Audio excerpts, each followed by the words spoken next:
हर पाकिस्तानी की एक बड़ी परेशानी ये है कि आखिर क्यों एक दिन डॉलर की कीमत 270 होती है तो अगले दिन 285।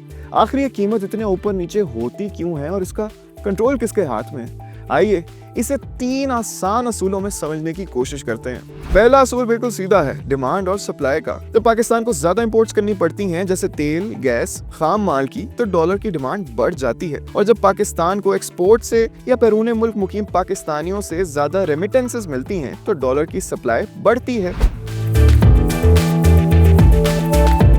जब डिमांड ज्यादा हो और सप्लाई कम हो तो डॉलर महंगा हो जाता है और रुपए की कदर में कमी आ जाती है। दूसरा असूल है मरकजी बैंक का किरदार। डॉलर की कीमत को कंट्रोल करने में स्टेट बैंक ऑफ पाकिस्तान का बहुत बड़ा किरदार होता है। एसबीपी अपनी मॉनेटरी पॉलिसी को इस्तेमाल करता है। अगर डॉलर की कीमत बहुत तेजी से बढ़ने लगे तो स्टेट बैंक ऑफ पाकिस्तान अपने रिजर्व्स में से डॉलर मार्केट में बेच देता है। इससे मार्केट में डॉलर की सप्लाई बढ़ जाती है और कीमत कुछ हद तक स्टेबलाइज हो जाती है। इसी तरह अगर कीमत बहुत ज्यादा गिर जाए तो वो डॉलर खरीद कर रिजर्व्स में वापस भी रख सकता है। तीसरा और सबसे अहम असूल है मार्केट का एतमाद। जब IMF जैसे इदारे पाकिस्तान को कर्ज देते हैं या गैर मुल्की कंपनियां इधर सरमायाकारी करती हैं तो मार्केट को एतमाद मिलता है और रुपया मजबूत होता है। अगर मुल्क में पॉलिटिकल इंस्टेबिलिटी हो या कर्जों का खतरा हो तो गैर मुल्की सरमायाकार अपना पैसा निकालना शुरू कर देते हैं, जिससे डॉलर की डिमांड बढ़ जाती है और रुपए की कदर में कमी नजर आती है। तो डॉलर की कीमत सिर्फ एक नंबर नहीं है, ये मुल्क की डिमांड, कर्ज और आलमी एतमाद का मजमुआ है। जब डॉलर महंगा होता है तो हमारी इंपोर्ट महंगी होती है और नतीजतन महंगाई बढ़ जाती है।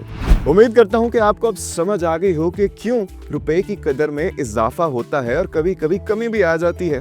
और अगर आप भी आए दिन रुपए की कदर में उतार चढ़ाव से तंग आ चुके हैं तो डॉलर्स में कमाना शुरू कर दें।